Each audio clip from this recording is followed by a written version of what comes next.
Uno de los primeros desafíos que el estudiante enfrenta cuando inicia en la carrera de física, en ingeniería o cualquier otra área afín es la resolución de problemas de cinemática. Sabemos que resolver problemas es un arte que depende de la habilidad de cada quien y que no existe un único camino para dar con una solución. Sin embargo, podemos establecer una serie de pasos a modo de receta que nos pueda allanar el camino para obtener una solución de un determinado problema. Así que de esto se trata este tutorial, de aprender a resolver problemas de cinemática. Entonces, te invito a que te quedes y que por favor continúes aprendiendo.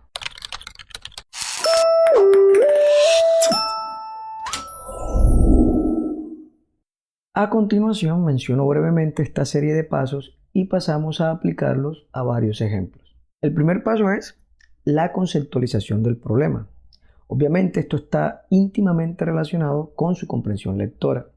Es aquí donde usted hace uso de diagramas, esbozos gráficos para identificar qué es lo que se pregunta y obtener los datos que le proporciona el problema. Debe aprender aquí a identificar frases clave como, por ejemplo, parte del reposo, que nos está dando información de que la velocidad inicial es 0, o la frase se detiene, y eso significaría que la velocidad final es igual a 0, o también que cae libremente, y aquí ya nos está diciendo que la aceleración es la aceleración de la gravedad. Una vez usted identifica estas frases clave, entonces podemos, para una mayor organización, construir una lista con los datos que nos proporciona el problema. Una vez obtenido esta lista, el siguiente paso es ubicar el origen de coordenadas, es decir, el marco de referencia desde donde vamos a realizar todas las medidas. Por lo general, ubicamos el origen en t igual 0. El paso 3 es obtener la ecuación de movimiento. Una vez que ya tengamos identificado el marco de referencia, entonces determinamos la ecuación de movimiento, siempre que sea posible. Me estoy refiriendo a esta ecuación de movimiento, donde obviamente, como ya expliqué en el anterior tutorial, para un problema en una dimensión, aquí x sub 0 se refiere a la posición inicial, b sub 0 a la velocidad inicial, t sub 0 al tiempo inicial, a es la aceleración y t simplemente el tiempo. Cuando obtenemos esta ecuación de movimiento, ya es fácil obtener información de la velocidad, porque tan solo tenemos que derivar respecto al tiempo. Así obtendríamos la ecuación de la velocidad. Ahora, si no es posible, no será difícil seleccionar las ecuaciones relevantes cuando ya hemos conceptualizado la situación problema. Y por último, el cuarto paso, pues es sencillamente ejecutar. Y esto obviamente implica un buen manejo de las reglas del álgebra. Así que lo recomendado para este paso es revisar las matemáticas. Importantísimo aquí es siempre trabajar en un único sistema de medida cuando ya se vayan a realizar los cálculos. Bueno, y ya con todo esto, definido estos 4 pasos, entonces podemos revisar algunos ejemplos para aplicarlos e ir entrenando. Bien, entonces comencemos con un problema bien sencillo, luego vamos aumentando el nivel de dificultad. Este problema dice lo siguiente: un cuerpo se mueve con una velocidad inicial de 3 metros sobre segundos y una aceleración constante de 4 metros sobre segundos al cuadrado. Por supuesto, ambos, velocidad y aceleración, en la misma dirección. Para ese caso, entonces nos preguntan cuál es la velocidad del cuerpo y la distancia recorrida al final de 7 segundos. Luego nos pide resolver el mismo problema para un cuerpo cuya aceleración tiene la dirección opuesta de la velocidad. Vale, en este caso nos está diciendo que la aceleración es negativa. Entonces iniciamos. Vale, vamos a comenzar con el primer paso, que es la conceptualización. Y en este ejercicio es evidente. De inmediato nosotros sabemos que lo que necesitamos hallar es la velocidad final a los 7 segundos y por supuesto que también el desplazamiento. Es claro, ¿no? Es una pregunta, hallar velocidad y distancia. ¿A partir de qué? A partir de los siguientes datos. Nosotros tenemos la velocidad inicial y la aceleración. Entonces, ya una vez obtenida esta lista de datos, nosotros podemos pasar al siguiente paso, que es ubicar el origen. Como ya he dicho, el origen lo ubicamos generalmente donde empieza el movimiento, es decir, en t igual 0. ¿Qué quiere decir esto? Que en t igual 0, la posición será igual a 0. Y ahí tenemos ubicado nuestro origen. En ese origen, la partícula está pasando con una velocidad de 3 metros sobre segundos. Justo cuando pasa en ese origen, encendemos el cronómetro. Y a partir de ahí, por supuesto, que realizamos las medidas que tengamos que hacer, que en este caso es la velocidad y la distancia cuando han transcurrido 7 segundos. Entonces, ya una vez identificado eh, la pregunta del problema, de tener una lista, de haber ubicado el origen, entonces vamos al tercer paso, que es obtener la ecuación de movimiento. Bien, como sabemos, la ecuación de movimiento para un problema unidimensional es la siguiente. Pues, suponiendo que estamos analizando a la partícula en el eje X, entonces la ecuación de movimiento vendría dada por esta expresión, que es... Entonces, varias cosas que nos dice el problema. La primera es que aquí tanto la aceleración como la velocidad van en el mismo sentido. Y eso significa que en nuestra ecuación de movimiento vamos a tener delante del signo o delante de la aceleración el signo más. Bien, si nosotros escribimos esta ecuación como x menos x inicial, así, igual a velocidad inicial por t menos t inicial, más un medio de a por t menos t inicial al cuadrado, es decir, estoy repitiendo lo mismo, pero es con tan solo pues haber cambiado de miembro de la ecuación este término, el término x sub 0. ¿Para qué? Solamente para identificar que esto de aquí es el desplazamiento, que podemos aquí llamarlo d, ¿vale? Pero no lo vamos a hacer sencillamente porque estamos diciendo que la posición inicial es el origen, es decir, x sub 0 es igual a 0. Por lo tanto, cuando yo sustituya x igual a 0, entonces vamos a obtener sencillamente que d será igual a x. Es decir, x ya es el desplazamiento que nos están preguntando. Ahora bien, lo otro que nosotros sabemos es que el tiempo inicial es igual a 0. Por lo tanto, esta ecuación tan solo nos va a quedar como b sub 0 por t más, recordemos más porque la aceleración va en el mismo sentido de la velocidad, igual a aceleración sobre 2 por t cuadrado. Recordemos que estamos haciendo t sub 0 igual a 0, es decir, ese es nuestro tiempo inicial que hemos dicho que es igual a 0. Bien, ahora sencillamente reemplazamos los datos que tenemos. ¿Qué vamos a hacer cuando vamos a reemplazar aquí? Sabemos que estos valores b sub 0 y la aceleración tienen unidades. Nosotros no vamos a colocar esas unidades, ¿vale? Sabemos que esto es metros sobre segundos, pero cuando yo reemplace t, que está en segundos, pues se cancelarán esos segundos y el término aquí tendrá unidades de metros. Lo mismo cuando yo reemplace, según el tiempo acá, va a quedar unidades de segundos al cuadrado, y como la aceleración es metros sobre segundos al cuadrado, esos segundos al cuadrado se irán a cancelar. Así que nuevamente este término estará en unidades de metros. Vamos a obviar eso y tan solo vamos a colocar los valores numéricos, ya entendiendo que tanto la velocidad y la aceleración están en las mismas unidades, que son metros y segundos. Siempre y cuando eso sea así, no tengo ningún problema en tan solo sustituir ahí los valores que tenemos. Vale, entonces esta ecuación nos queda como x, la velocidad inicial es 3 metros sobre segundos por t, más la aceleración es 4 metros sobre segundos cuadrados. Pero tenemos 4 entre 2, eso es igual a 2. O sea que aquí tenemos 2t cuadrado.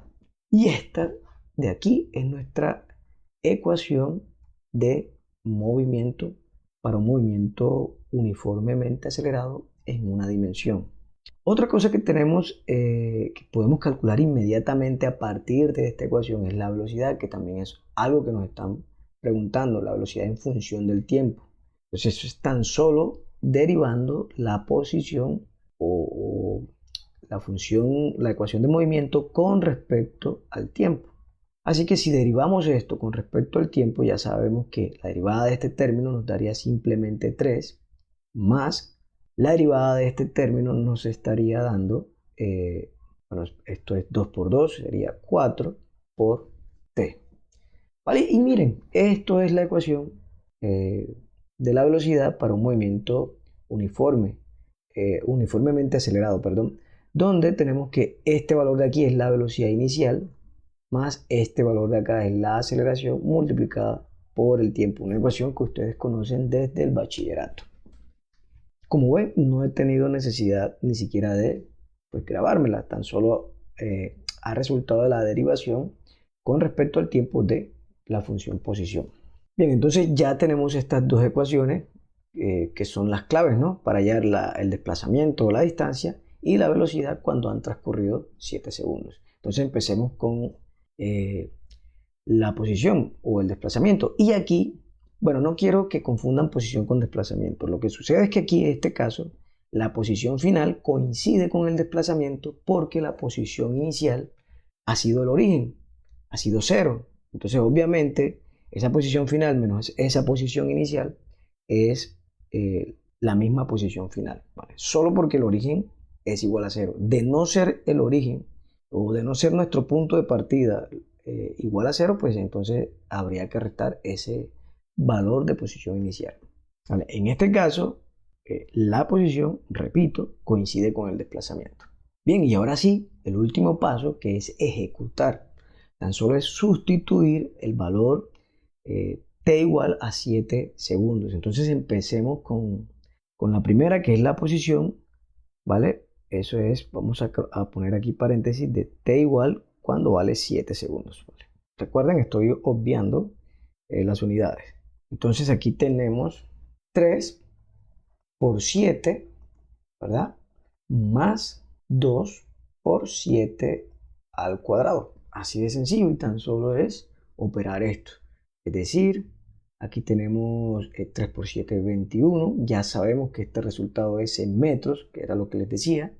Más, primero 7 por 7, 49. Y 49 por 2 es 98. Entonces tenemos 98 metros. Por lo tanto, la distancia recorrida a los 7 segundos será de 119 metros. Ahora bien, ya nos queda tan solo calcular la velocidad. Bueno, falta la otra parte, pero ya tenemos aquí gran parte del problema. Entonces tenemos que la velocidad a los 7 segundos, que es reemplazar en esta ecuación cuando t vale 7. Así que tenemos que esto es 3 más 4 por 7. ¿Vale? Y esto es igual, ya sabemos que esto sí está en unidades de metros sobre segundos. Entonces aquí 3 metros sobre segundos más 4 por 7, que es 28 metros sobre segundos. ¿Vale? Para obtener finalmente 31 metros sobre segundos. ¿Vale? Y entonces ya tenemos prácticamente aquí más de la mitad del problema. El otro caso que nos pregunta es cuando la aceleración y la velocidad llevan direcciones opuestas. En este caso se trata de un movimiento desacelerado. Por lo tanto, la aceleración la colocamos como negativa en la ecuación. Ya no tenemos que empezar de cero, pues ya solo utilizamos los resultados que hemos obtenido. Así que esta ecuación de movimiento que ven aquí ahora se transforma en x igual a 3t menos 2t cuadrado. ¿Vale? Y la velocidad tendríamos tan solo 3 menos 4t. ¿Vale? Recordemos que estos menos salen del valor de la aceleración. Y bueno, pues ahora es solo ejecutar los cálculos. Recuerden que es el mismo problema, solo que la aceleración ha cambiado de dirección. Pero todo tenemos que evaluarlo a los 7 segundos. Entonces son los mismos números de acá. Aquí tenemos 21 metros. Ahora sería menos 98 metros. Y esto nos da 21 menos 98 es menos 77 metros. Para la velocidad, a los 7 segundos, cuando la aceleración va inicialmente, ¿no? Está en opuesta a la velocidad. Tenemos, bueno, aquí nos dio 3 metros sobre segundos y aquí tendríamos menos 28 metros sobre segundos. Y como sabemos, eso es igual a menos 25 metros sobre segundos. Entonces, esto hay que interpretarlo, porque uno debe preguntarse, ¿cómo es que si parte del origen moviéndose hacia la derecha termina a la izquierda? Y recuerden que en x igual 0, la velocidad era 3 metros sobre segundo, es decir, velocidad positiva significa moviéndose hacia la derecha, pero pues terminó en la izquierda. Y se supone que la aceleración es negativa, entonces debió haber frenado. Terminar sí en una distancia menor, pero a la derecha. Eso es lo que quizás se nos pasa por la cabeza en este momento. Y lo otro es la velocidad.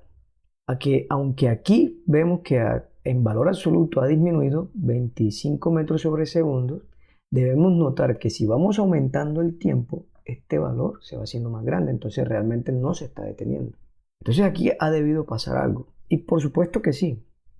Recuerden que la aceleración no solo cambia la magnitud de la velocidad, sino también la dirección de la velocidad. Y eso es lo que aquí ha pasado. Aquí en algún momento, en algún instante de tiempo, entre 0 y 7 segundos, la aceleración debió invertir la dirección de la velocidad. ¿Cómo podemos calcular ese tiempo? Bueno, eso es sencillo. La partícula, antes de cambiar de dirección, tiene que detenerse, ¿vale? Por lo tanto, la velocidad o la rapidez debe ser igual a 0 y ese dato lo podemos obtener de esta ecuación. Entonces, ¿qué pasa? Cuando b es igual a 0, tenemos 3 menos 4t. O sea que t, si despejamos t de ahí, es 3 cuartos. 3 cuartos es 0,75 segundos. Es decir, si en t igual 0 la partícula tenía una velocidad positiva y una aceleración negativa, pero esa aceleración negativa invirtió el vector velocidad cuando apenas transcurrieron 0,75 segundos. ¿Sí? Es decir, el resto de tiempo fue un movimiento acelerado. Es decir, hasta los 0,75 segundos, tanto la velocidad y la aceleración tenían signos opuestos. Por lo tanto, el movimiento ahí era desacelerado, tanto que la partícula se detuvo. Pero ahí se detuvo para cambiar de dirección. Entonces, el resto de tiempo fue un movimiento acelerado. Por esa razón, la partícula termina a la izquierda, porque claro, sigue moviéndose después de que se detiene, ahora empieza a moverse hacia la izquierda y termina en la posición menos 77 metros, es decir, a la izquierda del origen. Lo mismo ocurrió con la velocidad. En esa posición, pues alcanzó la velocidad de menos 25 metros sobre segundo. Y esa es la explicación de estos datos negativos. Bien, ahora vamos a otro problema para pues, seguir aplicando nuestros pasos estratégicos para resolver estos problemas. Y el siguiente problema dice lo siguiente. ¿Vale? Se lanza un cuerpo hacia arriba en dirección vertical con una velocidad de 98 metros sobre segundo desde el techo de un edificio de 100 metros de altura. Entonces aquí ya debemos darnos cuenta que esto se trata de un movimiento en caída libre. Vale, aquí nos preguntan por la altura máxima que alcanza la partícula sobre el suelo, el tiempo necesario para alcanzar esa altura y C, la velocidad al llegar al suelo. Bueno, falta también el ítem D, que es el tiempo total transcurrido hasta que el cuerpo llega al suelo. Nos hacen muchas preguntas respecto al suelo. Pero bien, entonces lo primero que tenemos que hacer para tener un mejor entendimiento de este problema es hacer un diagrama, un esbozo gráfico aquí de la situación. Entonces empecemos por dibujar ese edificio. Vea, este es nuestro edificio que tiene una altura de 100 metros. Digamos que aquí es el suelo. Y desde aquí, desde este punto, vamos a ponerlo en rojo, se ha lanzado una partícula. Bien, yo voy aquí a dibujar la trayectoria de la partícula, un poquito exagerada.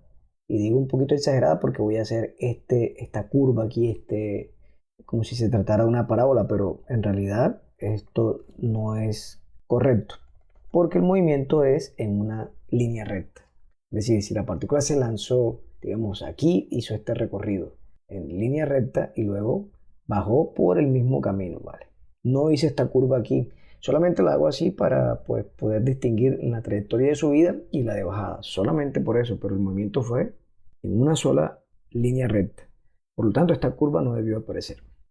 Bien, vale, la altura del edificio sabemos que son 100 metros, como nos dice el problema. ¿Sí? Medidos, obviamente, desde el suelo.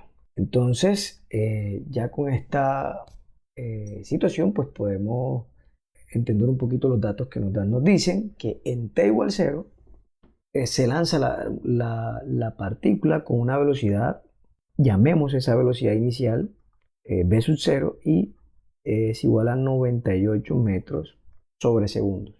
Como sabemos, esto se trata de un movimiento en caída libre, entonces la aceleración, que ahora la llamamos g, es igual a menos 9,8 metros sobre segundos cuadrados. Es importante recordar que siempre la aceleración de la gravedad la vamos a tomar como negativa. Eso no importa si la partícula está subiendo o está bajando.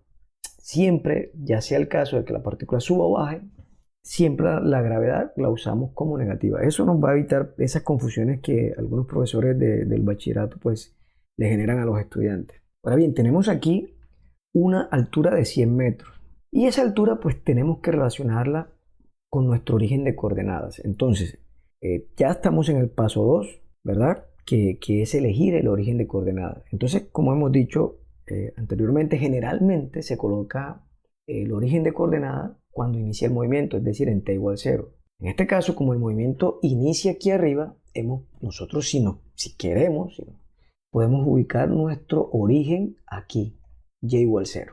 Y la posición del suelo sería igual a menos 100 metros, porque ahora aquí tenemos y igual 0, todo lo que es por encima de y es positivo y todo lo que es debajo de y es negativo. Entonces el suelo estaría a menos 100 metros. Sin embargo, ya que todas las preguntas, o la mayor parte de las preguntas, nos las hacen con referencia al suelo, entonces sería más estratégico colocar el origen en el suelo. Entonces, eso es lo que vamos a hacer para este problema. Vamos a colocar nuestro origen de coordenadas y igual 0 en el suelo, la base. Ya no en el techo, en la altura del techo, a la altura del techo, sino en el suelo. Eso significa que en t igual 0, o sea, la posición inicial de la partícula está aquí a 100 metros del origen. Por lo tanto, mi y inicial será igual a 100 metros.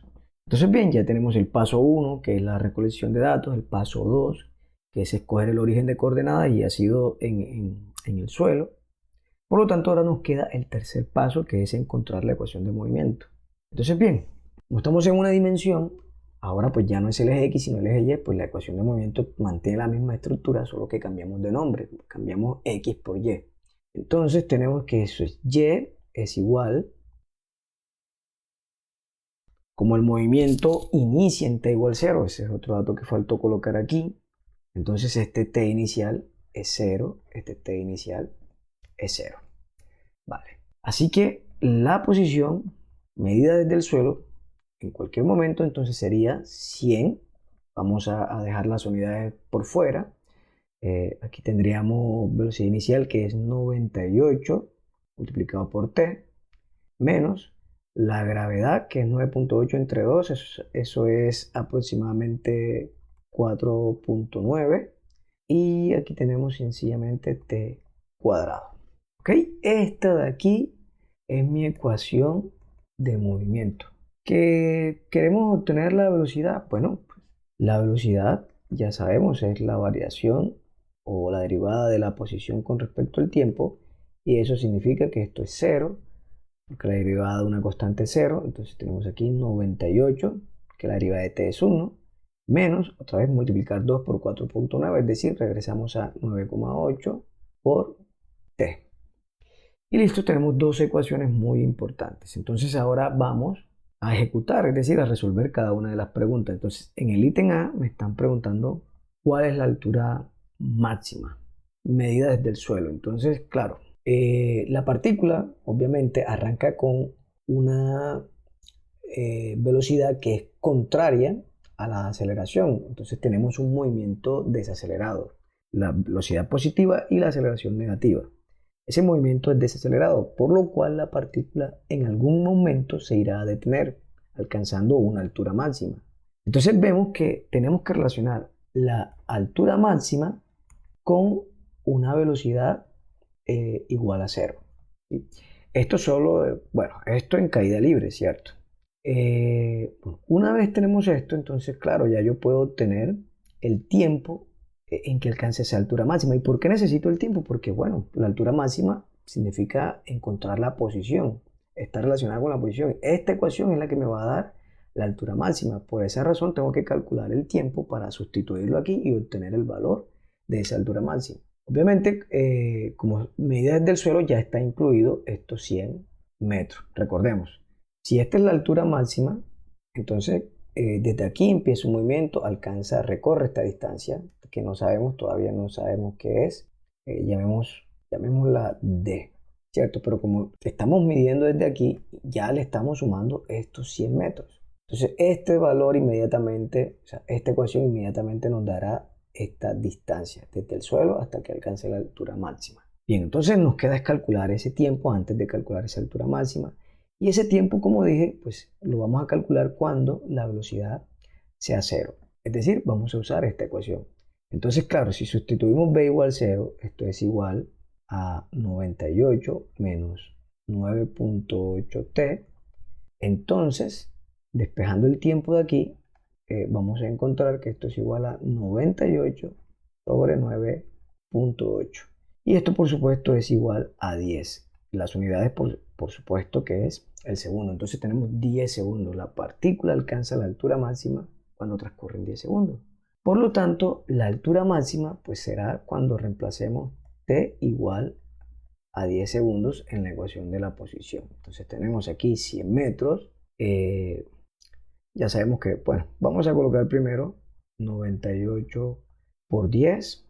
Luego aquí tendremos menos 4.9 por 10 al cuadrado, es decir, por 100. Y listo, resolvemos. Ya sabemos que todo esto quedará en unidades de metro. Entonces, bueno, tenemos 100 metros más 980 metros menos, aquí tendremos 490 metros. Y esto, por supuesto, que nos dará un valor de 590 metros. Y bueno, ya tenemos respondida la primera pregunta. Ahora, bueno, el ítem B, pues ya lo hemos resuelto aquí, ¿cierto? Este fue el tiempo que tardó la partícula en alcanzar su altura máxima. Exactamente, pues 10 segundos. Entonces lo que nos compete es saber el siguiente ítem, el cual es calcular la velocidad cuando la partícula llega al suelo. Pero en este caso es preferible primero obtener el tiempo total transcurrido hasta que el cuerpo llega al suelo. Una vez tengo ese tiempo, pues lo reemplazo en la velocidad, en la ecuación de la velocidad para cualquier instante de tiempo. ¿Cómo calculamos el tiempo para cuando la partícula está en el suelo? Pues sencillo, a partir de la ecuación de movimiento. Es decir, cuando y vale 0. Cuando y vale 0, yo tengo una expresión para el tiempo. Entonces, eso es lo que vamos a hacer. Primero resolvemos el ítem D, que es encontrar el tiempo que tarda la partícula en llegar hasta el suelo. Recordemos que ya sabemos cuánto tarda en alcanzar la altura máxima, pero luego de alcanzar la altura máxima tiene que tardar otro tiempo en caer al suelo. Entonces, el tiempo que vamos a obtener aquí es desde que sale hasta que llega al suelo. Vale, entonces significa que tomamos y igual a 0. Entonces, de la ecuación de movimiento tenemos que 0 es igual a 100 más 98t menos 4.9t cuadrado. Por supuesto que esta es una ecuación cuadrática que puedo resolver con la fórmula general.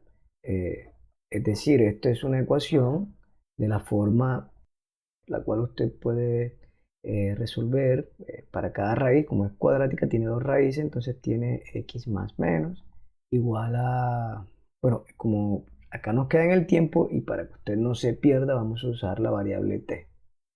Entonces aquí sería t más o menos igual a menos b más o menos raíz de b cuadrado menos 4ac sobre 2a. Esa es la fórmula para hallar las raíces de una ecuación cuadrática. Bien, ¿qué identificamos aquí? Que c es igual a 100 en nuestra ecuación, que a es igual a menos 4.9 y que b es igual a 98. Vale, si yo sustituyo esos valores ahí, entonces obtengo dos valores. Un t más, que es igual a 20.96 segundos, y un t menos, que es igual a menos 0.96 segundos. Entonces, lo que estamos aquí teniendo son dos resultados para una única situación. Tenemos que escoger un único resultado. Este tiempo negativo implica que la partícula estaba en el piso antes de tirarla, por lo que ya usted puede ir entendiendo que esto no tiene ningún sentido. Por lo tanto, la respuesta aquí aceptada es la positiva. En estos problemas, los tiempos negativos son tiempos antes de que nosotros empezáramos a medir. Recuerde que empezamos a medir en t igual 0. Entonces este tiempo pues no tiene ningún significado. Este valor de aquí no tiene ningún significado físico para nuestra situación problema.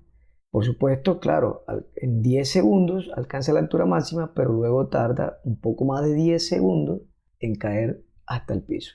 Y obviamente ya teniendo este valor del tiempo, pues podemos responder la pregunta C, que era ¿cuál es la velocidad cuando llega al piso? Que esperamos que ese valor nos dé negativo.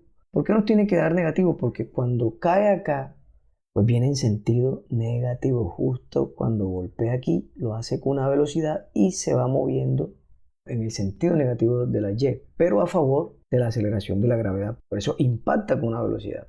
Porque entienda, hasta aquí el movimiento fue, cuando inició, el movimiento fue desacelerado, pero después de eso, el movimiento es acelerado, porque tanto la velocidad como la aceleración, que es la gravedad, ambas van en el mismo sentido, que en este caso es el sentido negativo. Por lo tanto, la velocidad va aumentando de valor.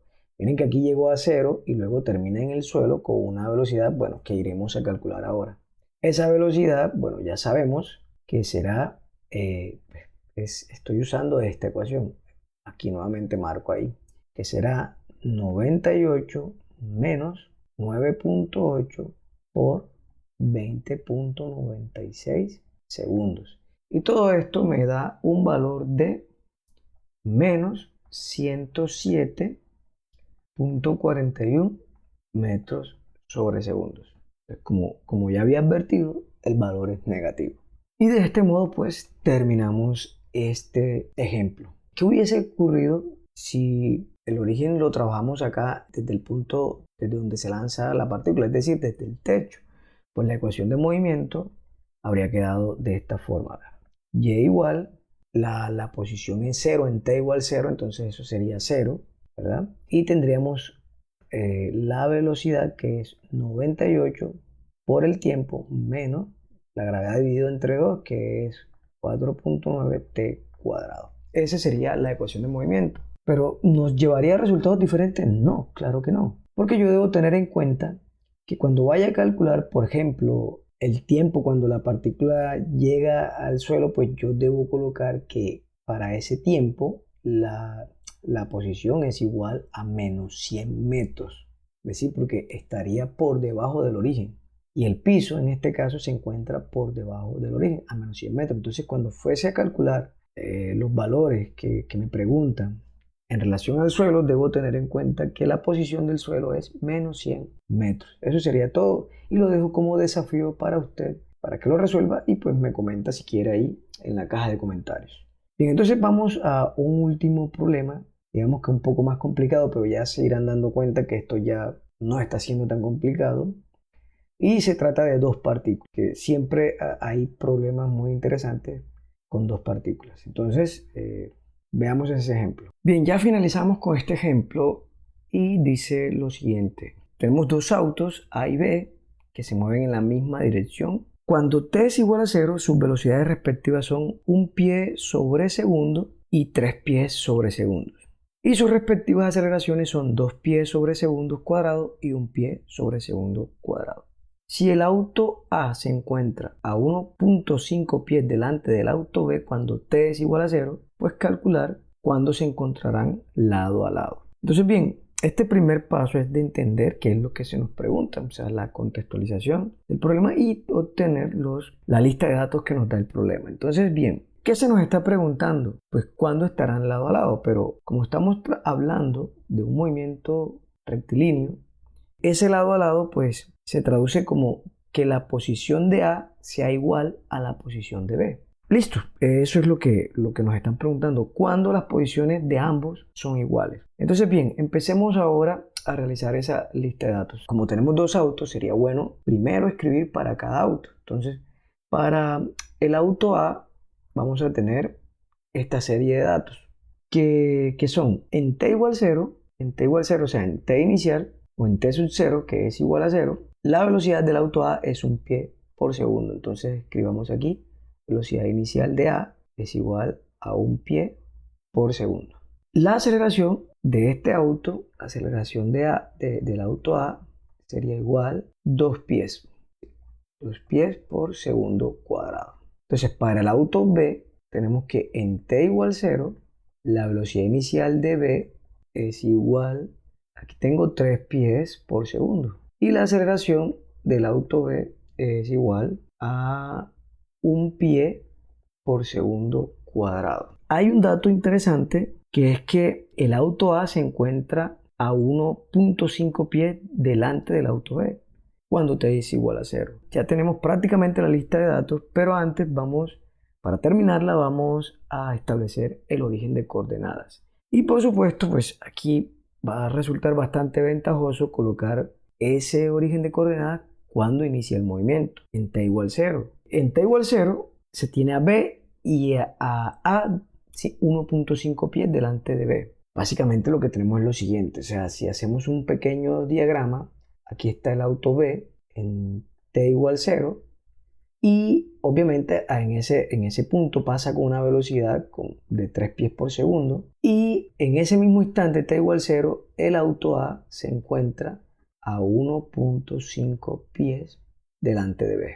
Vale, así que si aquí ponemos nuestro origen de coordenadas, por decir x igual a 0, entonces yo debo decir que la posición inicial del auto B, posición inicial de B sería igual a 0, y con respecto a ese mismo origen, la posición inicial de A sería igual a 1.5 pies. Vale, y ya teniendo estos datos y el origen de coordenadas, entonces pasamos al paso 3, que es encontrar las ecuaciones de movimiento. En este caso, dos ecuaciones de movimiento, una por cada auto. Entonces tenemos aquí que X, posición de A, será igual la posición inicial, ¿verdad? Vamos a escribir la ecuación aquí para todo, que sería X inicial más B inicial por T menos T inicial, más un medio de la aceleración por T menos T inicial al cuadrado.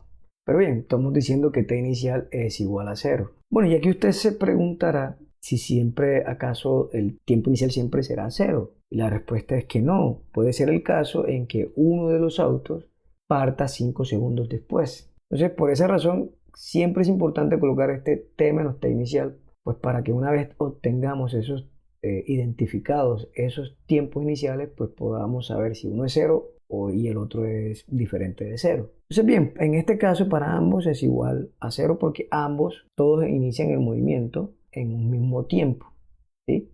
El auto B en mi origen pasa por mi origen con una velocidad de 3 pies por segundo, pero delante de él el auto A 1.5 pies de mi origen lleva una velocidad de 1 pie por segundo. Eso es lo que se interpreta aquí. Entonces bien, volvamos a las ecuaciones de movimiento y escribimos x inicial sería 1.5. Recuerden que dejamos las unidades al final. Luego tenemos más 1 por t, o simplemente puede colocar t, más 2, ¿verdad? Entre 2, que es 1, por t cuadrado. Entonces me queda así. Y para el auto B, aquí tenemos xb sería igual. Entonces tenemos posición inicial es 0, 3t, ¿verdad? Es la velocidad inicial por el tiempo. Más la aceleración, pues en este caso tenemos 1/2 por t cuadrado. Listo, tenemos las ecuaciones de movimientos. Así que ahora tan solo es ejecutar. Y pues para ejecutar tenemos que resolver la pregunta que me dice cuándo se encontrarán lado a lado. Es decir, lo que se me pregunta es cuándo XA será igual a XB. Eso es cuándo estarán lado a lado. Por lo tanto, cuándo, obviamente la palabra cuándo significa en qué tiempo, obviamente medido desde t igual 0, desde que encendí el cronómetro, pues tendremos que igualar estas dos ecuaciones y así obtenemos lo siguiente. Aquí tenemos 1.5 más t cuadrado y eso será igual. Ahora la ecuación de b, que es 3t más 1/2 de t cuadrado. Pues aquí solo es reducción de términos, ¿no? Cancelamos los términos, bueno, no cancelamos, reducimos términos semejantes. Entonces, por ejemplo, vamos a pasar estos dos términos del lado derecho al izquierdo.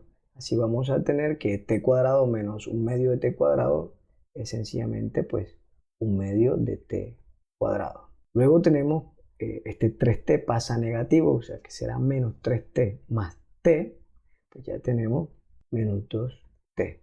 Y finalmente tenemos más 1.5 igual a 0. Vale, para hacer esto más fácil, miren, podemos hacer lo siguiente. Podemos escribir 1.5 como 3 medios. Vale, 3 medios es 1.5.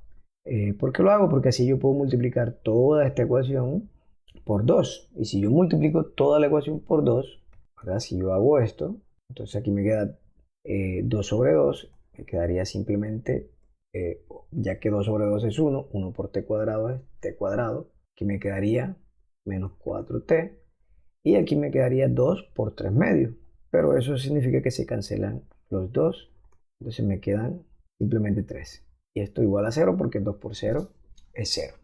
Entonces tengo esta ecuación. Igual antes usted ha podido utilizar la fórmula cuadrática que di en el ejercicio anterior o puede también resolver esta ecuación. Ambas ecuaciones son equivalentes. Aquí usted identifica que en la fórmula cuadrática esto es b, que es igual a 4, y c es igual a 3 y a es igual a 1. Y reemplaza esos datos allá, pero también tiene esta otra forma de resolver que es por medio de un caso de factorización. Por ejemplo, escribimos esto así, como este cuadrado, aquí va t, acá va t. Aquí en estos paréntesis colocamos el signo menos y acá el resultado del producto de menos por más y menos por más es menos. Bien, como ambos signos me dieron iguales, entonces yo voy a buscar dos números que sumados me den 4 y que multiplicados me den 3. Entonces, claro, eso es 3 y 1. Porque 3 y 1 es 4 y 3 por 1 es 3. Entonces, ahora ya tengo aquí esta ecuación. Y básicamente esto de aquí es 0 si uno de estos dos es 0. O sea, si t menos 3 es igual a 0 o si t menos 1 es igual a 0. Entonces, de la primera ecuación tenemos que t es igual a 3 segundos y de la segunda ecuación es igual a 1 segundo. Es decir, en estos dos tiempos las partículas o los automóviles estarán lado a lado. ¿Tiene sentido esto? Claro que sí tiene sentido. Vean, recuerden que el auto A está adelante. Tiene en principio una velocidad menor y el auto B tiene una velocidad mayor. Entonces no sería difícil ver que el auto B alcanza al auto A. Y eso es lo que primero ocurriría. Al primer segundo, después de haber iniciado el cronómetro en 0, al segundo 1, ambas partículas XA y XB están lado a lado. Es decir, B alcanza a A. Pero por supuesto que A tiene más aceleración que B. Que miren que la aceleración de A es 2 pies por segundo cuadrado y la aceleración de B es 1 pie por segundo cuadrado. ¿Qué significa eso? Que en el transcurrir del tiempo el auto A ganará más velocidad. Por lo tanto, dejará detrás al auto B. Entonces, si a los 1 segundo el auto B alcanza A y luego lo sobrepasa, ya en el segundo 3 el auto A alcanza de nuevo al auto B. Y el auto A simplemente en el transcurrir del tiempo, como dice esta ecuación, seguirá ganando velocidad cada vez y pues ya es imposible que B alcance a A. Entonces únicamente tenemos estos dos tiempos en que estarán lado a lado. Repito, primero B alcanza a A, lo sobrepasa y a los 3 segundos A alcanza a B y luego lo sobrepasa. Y bueno, esto es todo por hoy. Espero que sea de mucha utilidad y nos vemos hasta un próximo tutorial. Muchas gracias.